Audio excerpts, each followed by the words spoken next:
Assalamualaikum warahmatullahi wabarakatuh. Selamat pagi anak-anak. Berjumpa kembali. Pada kesempatan hari ini kita akan belajar tematik tema 6, subtema 2, pembelajaran 1, 2, dan 3. Nah, pada hari ini kita akan belajar yang pertama, memahami peristiwa perpindahan panas atau kalor. Selanjutnya, menemukan hal-hal penting tiap paragraf dari suatu bacaan. Selanjutnya, memahami proses perpindahan panas secara konduksi dan konveksi, mengetahui berbagai macam pola lantai dalam seni tari, dan yang terakhir, menyebutkan hak dan kewajiban sebagai warga negara. Lebih jelasnya, kita bahas satu persatu ya. Nah, ini kita akan bahas perpindahan panas atau kalor. Pada pembelajaran sebelumnya, kita sudah belajar apa itu panas dan kalor. Nah, sekarang kita akan memahami kalau panas atau kalor itu dapat berpindah dari satu benda ke benda lainnya. Untuk lebih jelasnya, Bapak ada teks. Ini ada di buku cetak kalian ya, tentang perpindahan panas atau kalor. Itu bisa kalian baca ya, bisa kalian pauskan dulu video ini sambil kalian baca ya. Silakan kalian baca terlebih dahulu ya. Oke, ini setelah kalian play kembali video Bapak, sekarang kita bahas ya, hal-hal penting apa saja yang ada dalam teks tersebut. Ya, kita bisa menemukan hal-hal penting yang ada pada teks, yaitu ketika memasak air, nih panas dari api kompor akan berpindah ke dalam panci. Ini sampai sini itu merupakan hal penting. Ya, setelah kita baca ternyata panas dari api kompor ya dapat berpindah ke dalam panci ya. Jadi air yang direbus itu menjadi panas. Nah, itu contoh perpindahan panas. Peristiwa ini membuktikan bahwa energi panas dapat berpindah ya. Nah, sudah paham? Kita lihat lagi teks kedua ya. Teks kedua, matahari merupakan sumber energi panas terbesar di muka bumi. Ini merupakan hal penting kan? Nah, karena hal penting, kita bisa tandai ya sampai ke sini. Jadi, hal-hal penting itu yang menambah pengetahuan kita setelah kita membaca teks ya yang belum kita temukan pada bacaan sebelumnya. Itu termasuk hal-hal penting. Nah, setelah kalian baca, ini paragraf ketiga, bisa kalian baca di buku teks kalian atau kalian pauskan video ini, bisa kita simpulkan hal-hal penting. Nah, ini hal-hal penting yang Bapak dapatkan dari paragraf 1, paragraf kedua, dan paragraf ketiga. Dari paragraf 1 kita dapat menemukan hal pentingnya api kompor dapat membuat air di dalam panci menjadi panas dan mendidih. Yang kedua, energi panas dapat berpindah. Pada paragraf kedua, hal pentingnya matahari merupakan sumber energi panas terbesar di bumi. Hal penting lagi, panas dari matahari dapat berpindah dengan cara merambat ke bumi. Pada paragraf ketiga, hal pentingnya panas dapat berpindah dari benda yang bersuhu tinggi ke benda yang bersuhu rendah. Selanjutnya, hal penting lagi, panas dapat berpindah dengan 3 cara, yaitu konduksi, konveksi, dan radiasi. Nah, perpindahan panas dengan 3 cara itu akan kita bahas satu persatu pada video yang akan Bapak tampilkan. Tapi untuk subtema 2 pembelajaran 1, 2, dan 3 ini kita akan membahas konduksi dan konveksi terlebih dahulu. Sedangkan radiasi akan kita bahas pada pertemuan selanjutnya. Panas dari api kompor berpindah ke panci, kemudian berpindah ke air. Ini menunjukkan peristiwa bahwa panas dapat berpindah.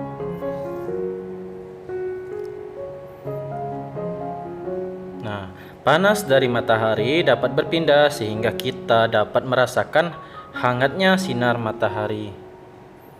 Ini merupakan contoh peristiwa panas dapat berpindah dari panas matahari ke tubuh kita. Selanjutnya, panas dari api kompor akan berpindah dari benda bersuhu tinggi ke benda yang bersuhu rendah. Jadi kuali akan menjadi panas ketika dipanaskan dengan kompor.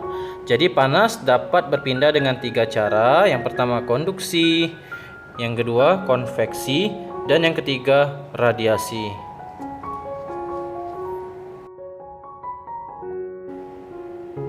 Perpindahan panas atau kalor ditunjukkan dengan peristiwa memasak air dan panasnya sinar matahari. Nah, perpindahan panas itu terjadi dengan 3 cara. Yang pertama konduksi, kedua konveksi, dan ketiga radiasi.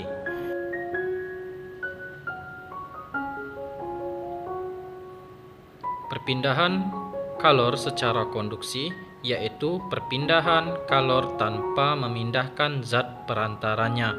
Hal ini dapat diumpamakan seperti kita memindahkan buku yang berpindah hanya bukunya saja dan kita tetap diam di tempat. Kemudian perpindahan kalor secara konduksi terjadi pada zat padat Contohnya, spatula akan panas meskipun tidak bersentuhan dengan api. Alas besi setrika akan panas walaupun tidak berhubungan langsung dengan arus listrik. Perpindahan panas secara konveksi. Konveksi disebut juga perpindahan panas secara aliran. Perpindahan panas secara konveksi ialah perpindahan panas yang disertai dengan perpindahan zat perantaranya.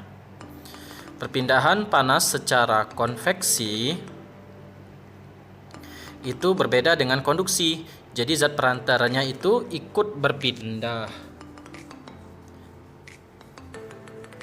Terjadi pada zat cair dan gas. Sedangkan konduksi tadi itu perpindahannya terjadi pada zat padat. Pernahkah kalian memasak air? Pada saat kita memasak air, terjadi peristiwa konveksi. Air yang terkena api kompor akan panas dan akan naik, sedangkan air yang dingin di atas akan turun sehingga mendapatkan panas dari api kompor sampai ia merata dan mendidih. Peristiwa memasak air tersebut merupakan contoh dari peristiwa konveksi, Jadi, perpindahan panas secara aliran disebut juga konveksi. Berikut lebih jelasnya, perpindahan panas secara konveksi dapat diumpamakan dengan kegiatan memindahkan setumpuk buku dari satu tempat ke tempat lain. Ketika kamu memindahkan buku tersebut ke tempat lain, tentu kamu akan ikut bersama dengan buku-buku tersebut.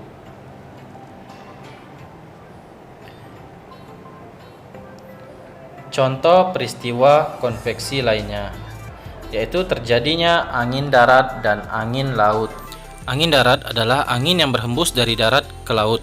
Pada saat malam hari, udara yang ada di darat akan lebih cepat dingin dibanding udara yang ada di laut. Sehingga udara yang ada di atas laut akan naik dan menggantikan udara yang ada di darat. Sedangkan angin laut yaitu angin yang berhembus dari laut ke darat. Ini kebalikannya. Udara yang ada di darat akan lebih cepat panas dibandingkan udara yang ada di laut, sehingga udara yang ada di darat akan naik menggantikan udara yang berada di laut.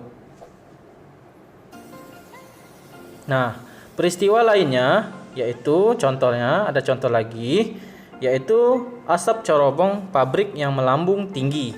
Itu merupakan peristiwa konveksi. Kemudian gerakan balon udara. Nah, 3 contoh itu sudah cukup menjelaskan tentang peristiwa konveksi. Sekarang kita lanjutkan ke materi berikutnya. Dalam setiap seni tari melibatkan penari dan pemain musik. Para penari menyampaikan pesan melalui gerakan-gerakan yang ditunjukkan kepada penontonnya. Pada saat menari, para penari akan membentuk sebuah formasi menari tertentu. Apa itu formasi menari? Formasi menari biasanya kita sering dengar di kelas sebelumnya, tentu seperti pola lantai, ya.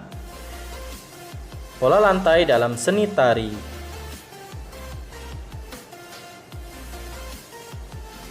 Pada tari kelompok, para penari membentuk posisi tertentu dalam tarian. Bentuk atau formasi tertentu yang dibuat penari dalam sebuah tari dinamakan pola lantai. Setiap tarian memiliki pola lantai yang khusus. Pola lantai merupakan garis yang dilalui penari pada saat melakukan gerakan tari. Pola lantai ini dilakukan baik oleh penari tunggal, berpasangan, atau penari kelompok. Dalam tarian, terdapat dua jenis pola garis dasar pada lantai, yaitu garis lurus dan lengkung. Nah, berikut contoh garis-garis. Yang pertama garis horizontal, garis vertikal, garis miring, diagonal, dan garis lengkung. Pengembangan pola lantai lurus dapat berupa pola lantai zigzag, segitiga, segi 4, dan segi 5. Pola garis lengkung dapat dikembangkan menjadi berbagai pola lantai, antara lain berupa lingkaran, angka 8, garis lengkung ke depan, dan garis lengkung ke belakang.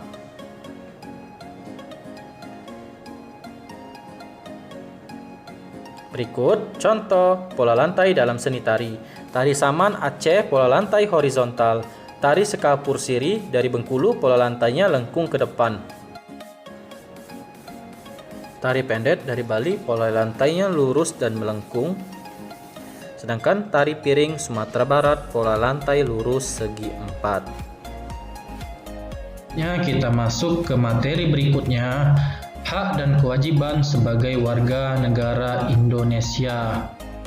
Setiap warga negara memiliki hak dan kewajiban, ya. Hak dan kewajiban merupakan sesuatu yang tidak dapat dipisahkan. Hak dan kewajiban harus berjalan secara seimbang agar tidak menimbulkan pertentangan. Ini ada di buku cetak kalian juga, bisa kalian baca, ya. Hak dan kewajiban warga negara Indonesia diatur dan tercantum dalam Undang-Undang Dasar Negara Republik Indonesia tahun 1945. Apa saja hak-hak warga negara Indonesia? Di antaranya adalah sebagai berikut. Ada 6 hak, ya, yang bisa kalian baca, ya, di buku atau di video Bapak ini beserta pasal dan ayatnya. Ya, bisa kalian pauskan terlebih dahulu, bisa kalian baca, ya. Selain hak, kewajiban warga negara Indonesia juga diatur oleh undang-undang kita, ya. Ini ada 5 hak dan kewajiban, dan ini adalah kewajiban warga negara Indonesia. Bisa kalian baca. Nah, itu merupakan hak dan kewajiban sebagai warga negara. Tentu itu patokannya, ya. Sedangkan berbagai macam hak dan kewajiban selain warga negara, kita bisa sebagai siswa, sebagai guru, ya, sebagai anak di rumah, itu memiliki hak dan kewajiban, ya. Nah, sekian pembelajaran kita pada hari ini. Jika masih ada yang kurang jelas, bisa kalian tanyakan ke guru kalian masing-masing. Demikianlah pembelajaran pada hari ini. Sekian dan terima kasih. Sampai jumpa. Wassalamualaikum warahmatullahi wabarakatuh.